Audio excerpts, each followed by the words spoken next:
Welcome back to Midday. Mark Bertoli of Abbott Wealth joins us. How are you? I'm wonderful. Good to see you again. Yeah. So we're talking about something a little different today. We're talking about auto sales. Well, you know, it's kind of indicative of the economy and the health of things. So yeah, I thought I would, I've done it a couple times before. It gives you, it's kind of barometer, you might say. Yeah. So yeah, so kind of interesting. tell us what's going on in the market and how they're doing. Well, you know, we are always, you know, there's Greece and all the other things going on in the world, but yet, mysteriously, we have record auto sales in Canada. That's awesome. We've had 15 months in a row where the month has exceeded the previous year's numbers. Wow. So this last June, we were up 1.2% over last year. But more importantly, that's about a 6% increase over the 5-year average of the month of June. So are these specifically new vehicles? New vehicles. Okay. Yeah, yeah. So some other things that are going on, of course, this year, this first 6 months is in record territory. It's about 9.7% ahead of the 5-year average sales for the first 6 months of the year. Wow. So is there a reason why the sales have gone up? Well, you know what? There's a couple of things. Luxury, one of the things that did stand out, a lot of luxury brands are doing very well. Oh, nice. And what that does do is it shows consumer confidence. That's a big thing. And trucks and SUVs. Especially here in Kamloops? Well, that's you what know, I see it's out interesting. The number is that they're actually up about 11.5%. Okay. Versus the market being up about 1 or 2%.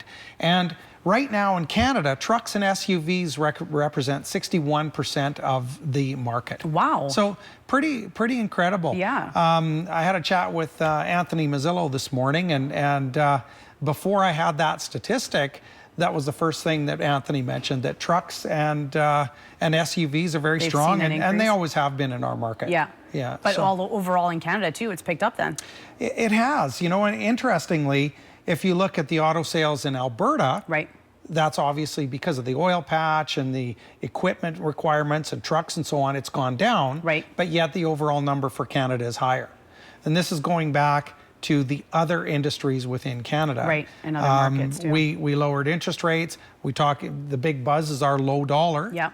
Okay, well, that's great for exports. So on markets like Ontario, that is very manufacturing based, they're doing very well. British Columbia is doing very well. That's excellent. So you know, you can look at cars as a leading indicator or a barometer on the overall economy. And it's good that people aren't scared to spend their money right now, especially you're saying in the luxury vehicles. That's true. As well. You know, so people are thinking that their jobs are secure, things are going well. You know, I was looking at housing starts as well, and they're the strongest since 2007 in the United States. Wow. And I talked to one of our clients in Burns Lake this morning, and he was saying that he's having a hard time getting the lumber that he wants. Really? He has to be very specific and have good relationships with his suppliers. And the market's booming there too? It's booming. Well, the whole lumber industry in British Columbia is booming because of the demand put on it, of course, from the U.S. That's excellent. So BC as a whole is doing really well right now.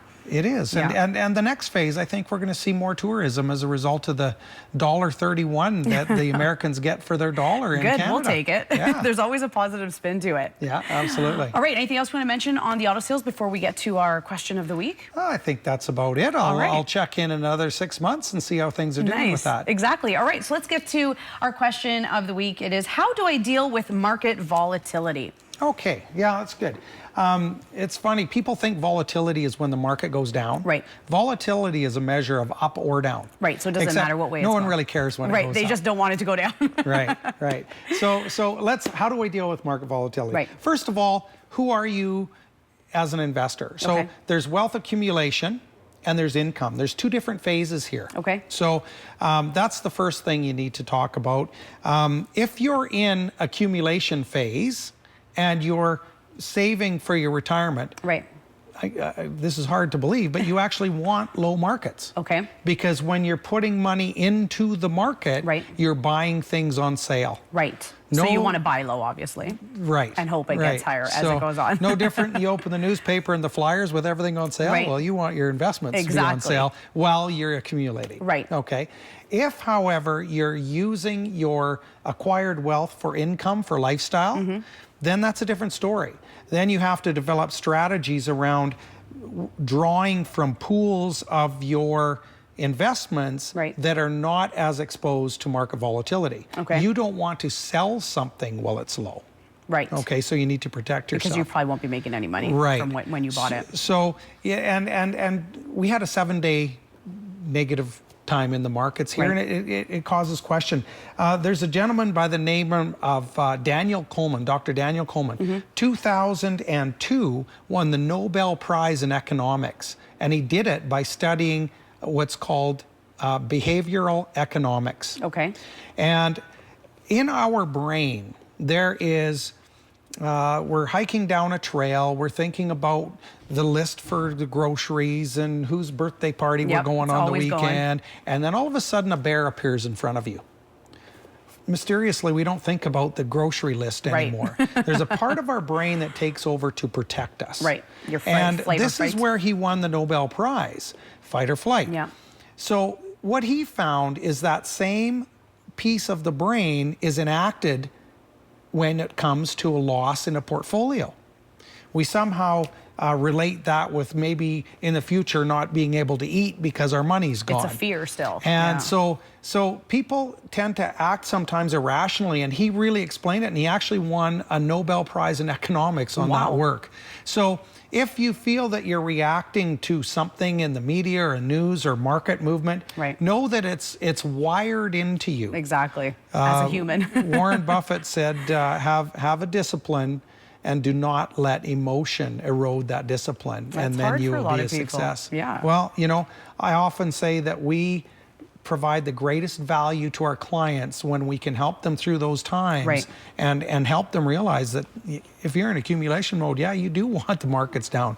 It's great for buying. Excellent. That's great advice. And if you do need any help from Mark and his team, all the info is on the screen for you there. Thanks so much today. Great info. Oh, you're welcome. Very inspirational. We've got more Midday coming up for you right after the break.